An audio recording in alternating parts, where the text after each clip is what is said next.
Hey, Mark. Hey, Bart. How's it going? Going great. Cool. What are you doing?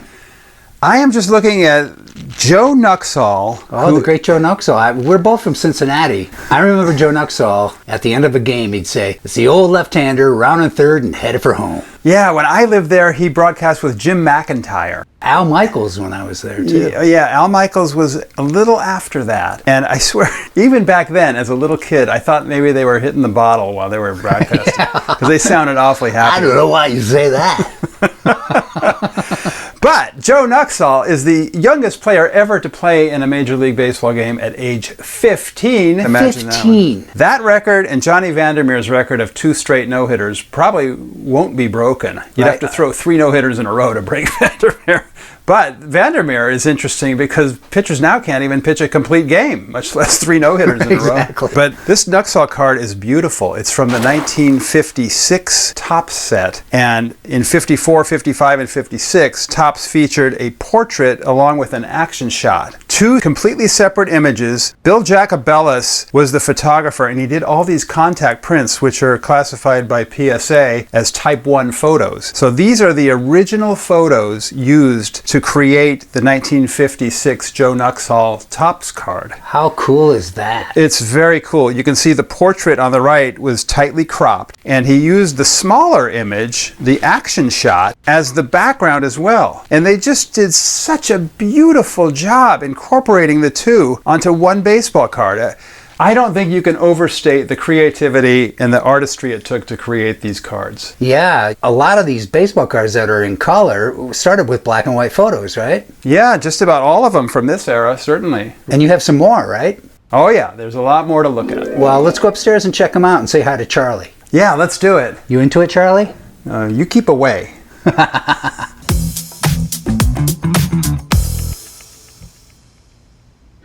All right, well, it looks like Charlie's ready. What do you got here? All right, we got some original photos used to make the cards. How cool. And what era generally? Generally 1950s for the most part.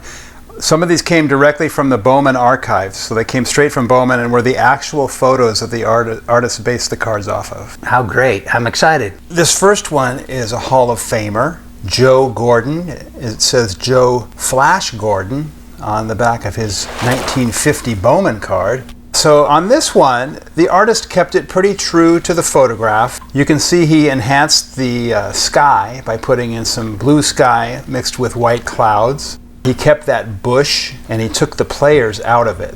Then there's an interesting structure. It looks like a water tower. Either that or a UFO just landed. Yeah, it does. It looks like a 50s UFO. But yeah, that's something that was eliminated as well. So they kept it very true to the original photograph. They just did a little cropping. So then on the back... This came from the Bowman archives, and you can see 129. Yeah, so it says 129 in the back of the original photo, and it says 129 there in the lower left corner of the card, the back of the card. Yeah, it's card number 129 in the set, and being Bowman's working copy, the 129 is actually on the photo itself. That is so cool. Isn't that amazing? It's Joe Gordon. Joe Flash Gordon. Flash Gordon.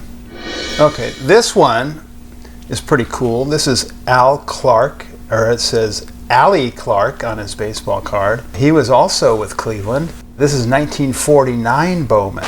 So you can see the card is a little bit different. This one, they really didn't do much with it. They kept the photograph, and you can see the little crop marks on either side of Clark's head. Oh, yeah. And just enhanced the background with that beautiful aqua blue or kind of seafoam green color. I really love the color of this one. So that was the actual working photo they went from. Yeah, it's an actual working photo, and you can see that it was reproduced many times. There's a lot of different dates on there, some as recent as 1972, because it was used over and over again. But this is Allie Clark, and the original photo used to make his 1949 Bowman. Beautiful. Okay, we got another one. This time we got a Hall of Famer, Enos Slaughter. I've heard of Enos Slaughter. Country Enos Slaughter was a great ball player, scrappy ball player, interesting guy. And this is his 1950 Bowman card image. Just a really crystal clear Type 1 photo where he's looking you straight in the eye. And it looks like someone just made a oil painting out of it. It's just incredible how good the artists were for these little tiny cards. They're just little works of art, and it looks like an oil portrait, doesn't it? That background has like a modern backlighting like you would do with a professional headshot. Very cool. This image was also used for his 1951 card. I was able to pick up a 1950 a lot cheaper than the 51, so I just wanted a card to match the photo. And they got the St. Louis hat that looks blue there, but that's the one that kind of comes off as black sometimes. Yeah, it's such a dark blue that it almost does look black. But they did a good job of making it look blue there. Yeah, they sure did. Beautiful. Love that. Wow, look at that. Yeah, this one's really interesting to me. This is Bruce Edwards. Not a Hall of Famer, not even close. He was the backup catcher to Roy Campanella for the Golden Age Dodgers. Anytime I can find one of these original images, I try to snag one because they just go so well with the cards and they're so fun to display next to each other. And then you taught me with that black box that it might be 1951. And look, he's got the pigeon-toed swing there. They don't really show in the card, but... Yeah, this one has as much cropping and artistic license as any that I've seen. You can see that the backdrop is Ebbets Field with the screen in back of him and the seats. They cropped all of that out and just went with a canvas or a tarp or a cover or something like that they would drape over the batting cage. 1951, from the same year, the Willie Mays card has something similar in the background. Totally works, right? Oh, it works great. I think it's a wonderful backdrop, and he really stands out against that kind of tan background. I do love the card and the photo. That's awesome. And I can tell Charlie is really impressed. We got some guy in his wind-up here. Yeah, this is Preacher Row. Preacher Row. Is that a Springsteen song? Down on Preacher Row. Preacher Row, great pitcher for the Brooklyn Dodgers during their glory years. And what an image, huh? He's got the hands over the head, ready to go into his wind-up. I just love this one. Well, this looks like the same kind of backdrop as the last one we looked at, but they kept it in this time, and it totally works. Yeah, Bruce Edwards, they cropped out the entire background. This one has the same exact backdrop, and they kept it in the card. You can see the seats and the big screen behind him. It's fascinating to me that the artist kept it out of the shot in one, but put it in the other. Yeah, and kept the guy there by the dugout. Yeah, that's very unusual. Usually they crop out those things. And all the sparse fans there got cropped out too. Love that. Yeah, Preacher Row. Okay, is this a ball player or is he a ballerina? You can hang a star on this one. It's Jerry Coleman, the legendary San Diego Padres announcer. And a dancer in the Nutcracker Suite. Dancy.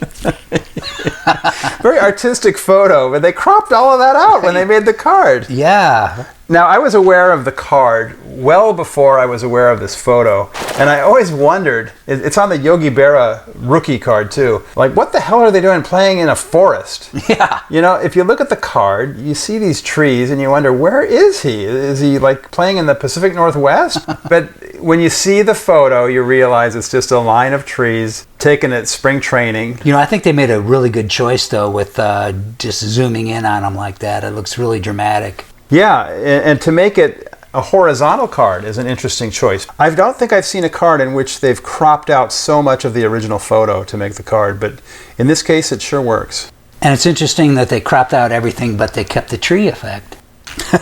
They kept the trees. Very cool. Yeah, very cool. Jerry Coleman. Gary Coleman? What you talking about, Willis? Jerry Coleman, Padres announcer, the great one. Ah. Everybody loved Jerry Coleman. Just a super guy, beloved in San Diego, and got to play for the New York Yankees during their golden era. And he can dance like Gene Kelly.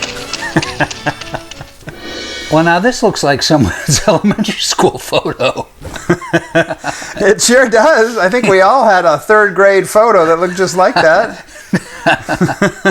Who's this fella? They did a lot of portraits with the Cleveland Indians in the 1950 Bowman set, and this is Dale Mitchell, a very fleet of foot Cleveland Indian. And once again, we see the 150 on the back for card number 150 in the set.